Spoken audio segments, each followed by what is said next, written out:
Hello everyone, welcome to my YouTube channel. तो कैसे हैं आप सब लोग और आपकी तैयारी कैसी चल रही है, कमेंट में अवश्य बताना। आशा करती हूँ आप अपनी तैयारी पर पूर्ण ध्यान दे रहे होंगे, पूर्ण मेहनत के साथ, लगन के साथ आप अपनी स्टडी कर रहे होंगे।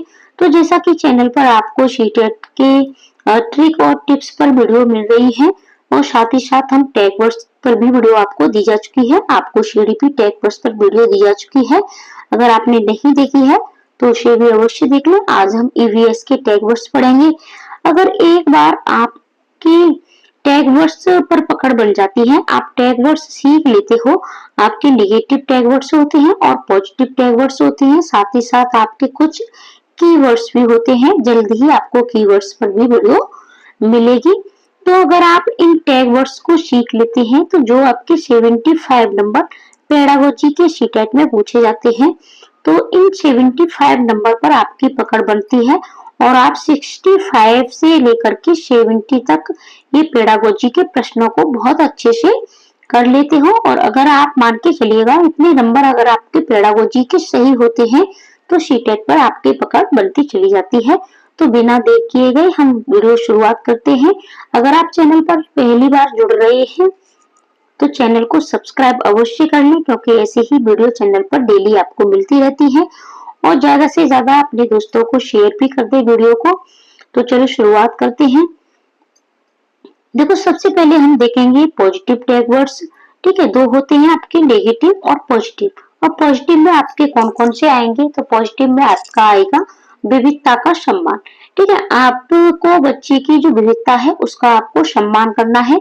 जहां भी आपको विविधता का सम्मान मिल जाए, ये आपका पॉजिटिव होता है, उसके साथ जाना है। यानी आपको बच्चे की विविधता का सम्मान करना है, चाहे वो उसकी धार्मिक हो, जातिगत हो, ठीक है, आर्थिक हो, भाषा की हो, यानी कोई भी हो, चाहे उसकी शारीरिक हो। तो प्रत्येक बच्चे में यानी भिन्न होता है, प्रत्येक बच्चा भिन्न भिन्न होता है। ठीक है, यानी एक ही सेम बच्चे नहीं होते हैं, अलग अलग होते हैं। तो आपको विविधता का सम्मान करना है। दूसरा है आपका प्रकृति की खोज।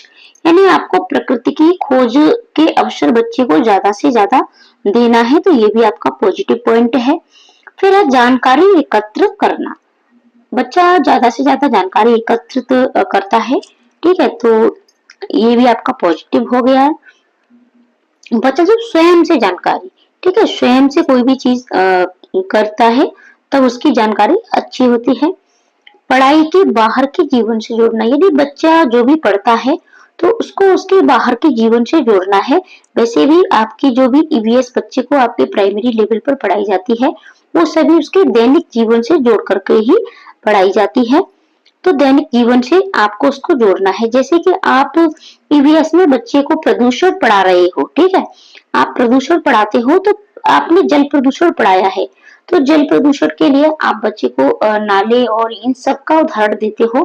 बच्चा इतनी नहीं समझ पाएगा, क्योंकि बच्चा आपके पास मान के चलिए कक्षा 1 से 5 तक का है और कक्षा 1 में आपके पास बच्चा 2.5 साल से लेकर के 3 साल तक का, 5 साल तक का बच्चा होता है। और 5 से फिर यहाँ 5, यानी आपके पास 10 और 12 से ज्यादा बड़ा बच्चा आपके पास नहीं होता है। तो इतना बड़ा बच्चा ज्यादा इमेजिनेशन नहीं कर पाता है। तो आप जब जल प्रदूषण पढ़ाएं तो बच्चे को उसके गांव के गंदे तालाब दिखाइए, उसके आसपास की नालियां दिखाइए। ठीक है, तो उसके बाहर के जीवन से जोड़ करके पढ़ाइएगा, मात्र किताबी ज्ञान आपको नहीं देना है। देखो, हम ये टैग वर्ड्स भी पूर्ण व्याख्या के साथ सीखेंगे रहे हैं।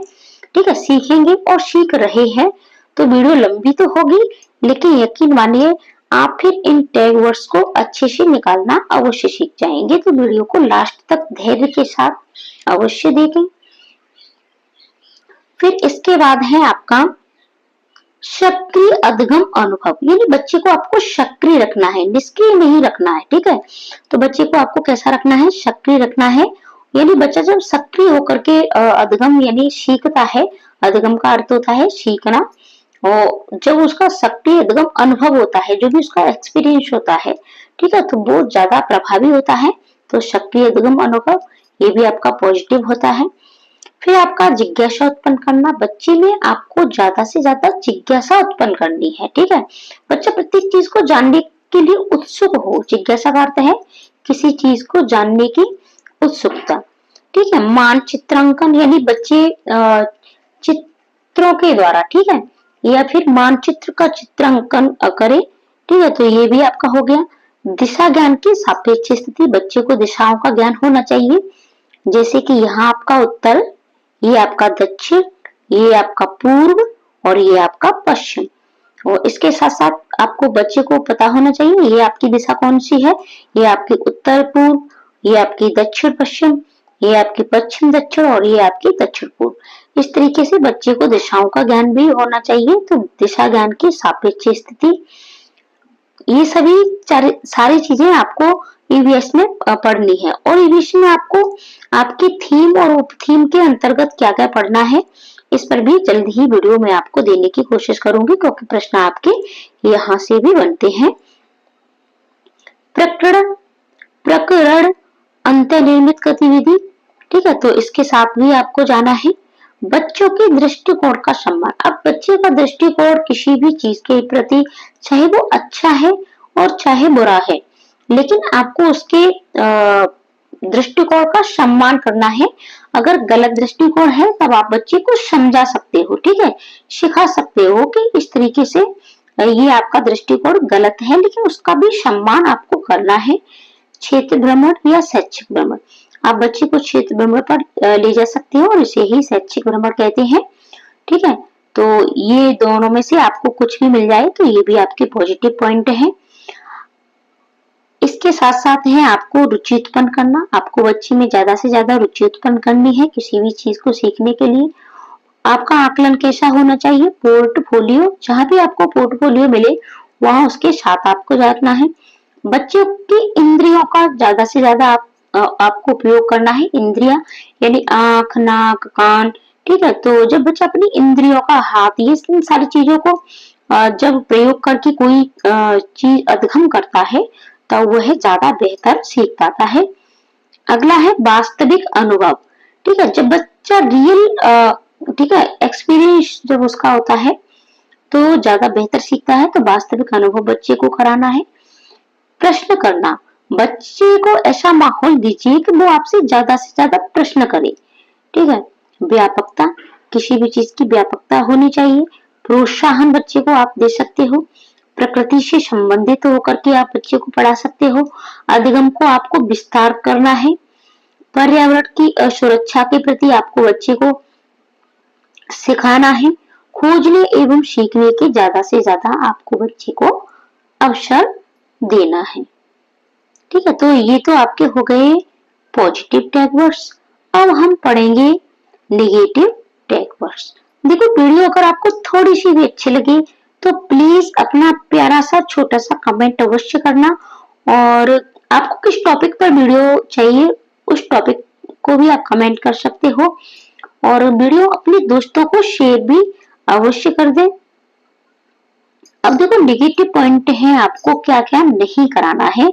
ठीक है, तो जैसे कि आपको शब्दावली याद बच्चे को बिल्कुल भी नहीं करानी है। ठीक है, कोई भी वर्ड्स है, कोई भी चीज है, आपको ईवीएस में याद नहीं करानी है। शामपट पर चार्ट नहीं बनानी है, चार्ट नहीं बना के देना है। व्याख्यान देना या भाषण देना, देखो बच्चे बहुत छोटे होते हैं, तो अगर आप कोई भी व्याख्या दोगे, भाषण दोगे, बच्चे के सर के ऊपर से जाएगी। ठीक है, उसे नहीं पता आप क्या कर रहे हो, बच्चा बोर हो जाएगा। ध्यान आकर्षित करना, आपको बच्चे को ध्यान आकर्षित नहीं करना है, बच्चे को आपको सक्रिय अधिगम कराना है। ठीक है, अनुशासन में भी नहीं बना करके रखना है, नियंत्रित भी नहीं करना है। बच्चा स्वतंत्र होना चाहिए आपकी कक्षा में। बच्चा प्रश्न पूछने के लिए, एक्टिविटी करने के लिए, सीखने के लिए, अभ्यास कार्य, दत्त कार्य, ठीक है, अभ्यास कार्य मिल जाए या दत्त कार्य मिल जाए तो ये भी आपको बच्चे को नहीं कराना है। ये सभी आपके नेगेटिव पॉइंट है। गृह कार्य भी नहीं देना है, गृह कार्य की अनुशंसा नहीं की जाती है। परीक्षा का आयोजन, ये भी आपकी नेगेटिव है। ग्रेडिंग और रैंकिंग भी बच्चे को आपको नहीं देनी है।